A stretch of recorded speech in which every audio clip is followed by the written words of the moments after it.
विशाल hair brush नहीं comb लेके आओ बेटा। सीजर इधर मुझे दे दो। हबीबा नहीं, नो नो नो। हबीबा रुको बेटा। बिस्मिल्लाहिर्रहमानिर्रहीम, अस्सलाम वालेकुम, welcome back to another vlog. कैसे हैं आप सब लोग? अल्हम्दुलिल्लाह मैं भी बिल्कुल ठीक ठाक हूँ और अल्लाह ताला आप सबको भी अपने हिफ्ज़-ओ-मान में रखें और सेहत तंदुरुस्ती वाली ज़िंदगी अता फरमाएं, आमीन। आज ना मैं हबीबा और इशाल के जो है बाल काटने लगी हूँ। हबीबा के बाल माशाल्लाह काफ़ी ज़्यादा लंबे हो गए थे और पोनी पहनी से अच्छी भी बड़ी लगती थी, लेकिन अब एक तो ये पोनी जब मैं बनाती हूँ तो वो भी उतार देती है और मैं इसकी इतनी cute cute see here pins लेके आई थी, ये वो भी उतार के तो फेंक देती है, खींचती है और उतार के फेंक देती है। हेयर कैच इतना प्यारा लेके आई थी वो भी इसने फेंक फूंक दिया कि मतलब प्रॉपर लगाती नहीं। बाल माशाल्लाह इतने बड़े हो गए कि वो सारे के सारे ना फेस के ऊपर आ जाते हैं और सारे जो है वो इकट्ठे हो गए तो अजीब जो है ना सिचुएशन हुई होती है।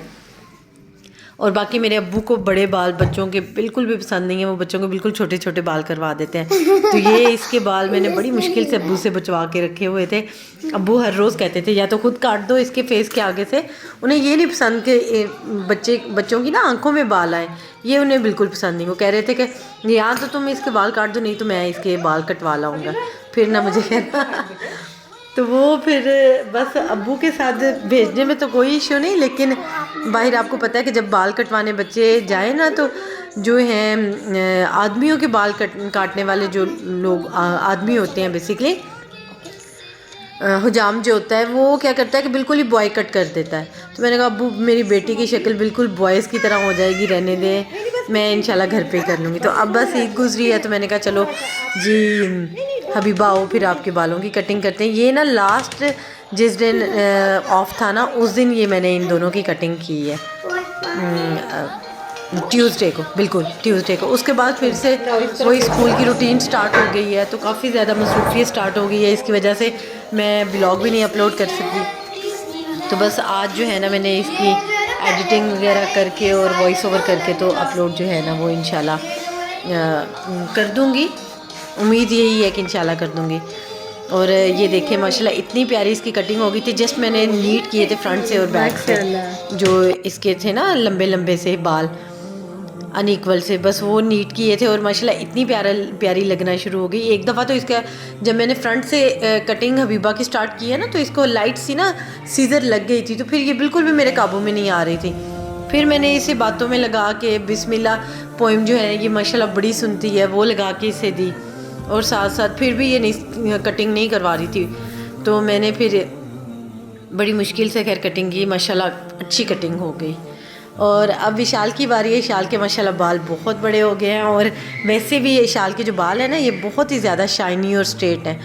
तो इसकी जो कटिंग है ना वो इस तरह मैंने पहले बालों की हाफ पोनी बनाई है, तो इस तरह जो लंबे बाल हैं ना वो एकदम से एक साथ ही कट जाएंगे, बजाय इसके कि मैं थोड़े थोड़े करके काटूँ। फिर इनकी नीचे से आराम से मैं जो है ना वो सेटिंग कर लूँगी। सीज़र ये वाली मेरी जो छोटी है ना ये भी इतनी कुंद सी है ना, प्रॉपर कटिंग कर ही नहीं रही थी।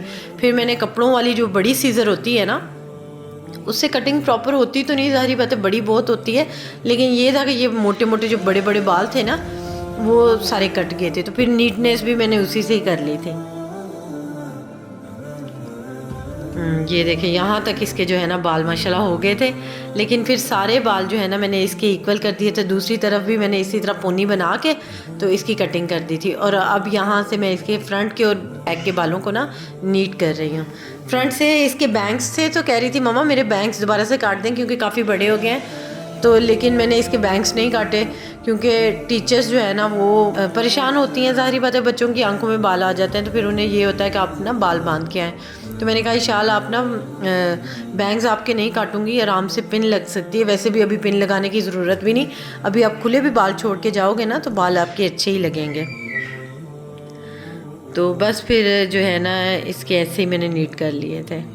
और माशाल्लाह इशाल की कटिंग इतनी प्यारी लगी थी ना। इशाल के जो बाल है ना माशाल्लाह बहुत जल्दी बड़े हो जाते हैं। और फिर जब ये छोटी थी ना तो 1 साल तक मैंने इसके बाल एक दफ़ा ही मैंने कटवाए हैं, लेकिन बाद में इसके बार बार हम फ्रंट से इसके जस्ट बाल में ना काट दिया करती थी। बैंग्स जो है जो इसके फ्रंट पे आते थे, तो वो फिर 1 हफ़्ता 1.5 हफ़्ता नहीं गुजरता था और इसके बाल जो है आंखों में आना शुरू हो जाते थे। फिर से फ्रंट से काटती थी, फिर से ऐसे ही होता था। लेकिन माशाल्लाह बाल इसके बड़ी जल्दी लंबे होते हैं, बड़े हेल्दी और अच्छे बाल थे। यहाँ पे माशाल्लाह इशाल की भी बहुत ही ज़बरदस्त सी कटिंग हो गई थी।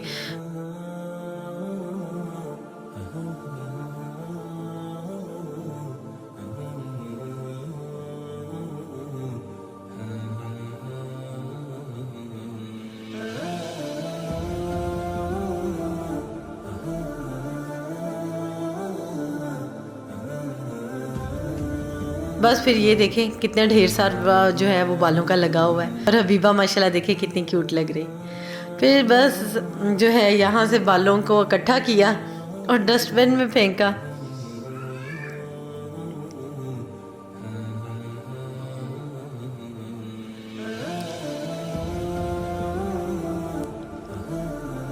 इसके बाद जो है ना मैं किचन में चली गई थी और जाके ना बच्चों की फरमाइश पे मैंने ट्रफल्स बनाने शुरू किए हुए थे। लेकिन उसका क्या हुआ है कि जो फर्स्ट पार्ट है ना जिसमें मैंने इंग्रेडिएंट्स मिक्स करके तो इसकी ये डो बनाई थी वो मुझसे मिस हो गया, डिलीट इनफैक्ट वो जो है ना पार्ट इसका हो गया है।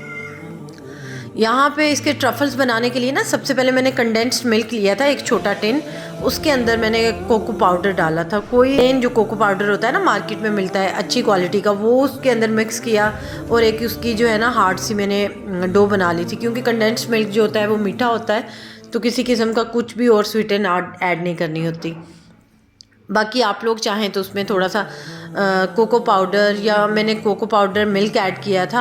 आप लोग चाहें तो कंडेंस्ड मिल्क जो है ना वो कोकोनट कंडेंस्ड मिल्क जो है ना वो आप ऐड कर सकते हैं। उससे क्या होता है कि एक बड़ा ज़बरदस्त सा कोकोनट का जो फ्लेवर है वो आपके ट्रफल्स में आएगा। और मेरे पास अगर वो वाला नहीं था, मुझे मार्केट से ना कंडेंस्ड मिल्क वो नहीं मिला था जिसमें कोकोनट का फ्लेवर होता, तो मैं अलग से कोकोनट ड्राई पाउडर ले आई थी और वही मैंने उसके अंदर ऐड कर दिया था। और फिर अच्छे से बस मिक्स किया। मिक्स अच्छे से करके तो जो है वो ज़बरदस्त सा हमारी ये इस तरह की डो बन गई थी। इसको फिर इस तरह मैंने करके ना पूरे के पूरे फैला के तो मैंने क्लिंग रैप इसको लगा के तो फ्रीज़र में रख दिया था तकरीबन 1-1.5 घंटे के लिए।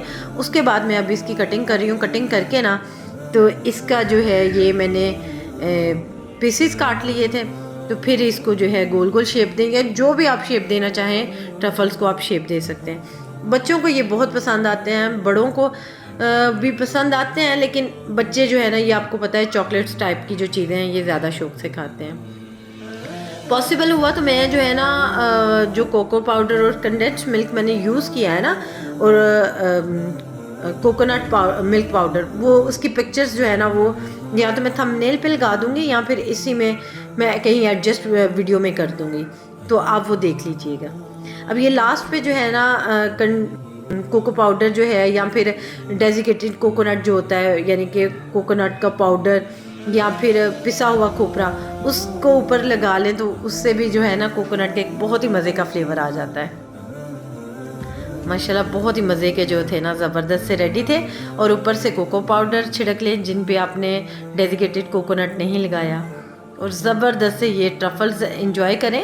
और अगर आप बच्चों की घर पे बर्थडे पार्टीज़ कर रहे हैं जिसमें बच्चे इनवाइटेड हैं, तो उसके लिए उसमें आप ये बच्चों के लिए जो है ना ज़रूर रखें। एक आपकी जो है ना डिश बहुत ही ज़बरदस्त, बहुत ही ईजी बन जाएगी, ज़्यादा टाइम बिल्कुल भी नहीं लगता। बस यही है कि फ्रीज़र में रखने का थोड़ा सा टाइम लगता है, अदरवाइज़ कोई ऐसे टाइम नहीं लगता।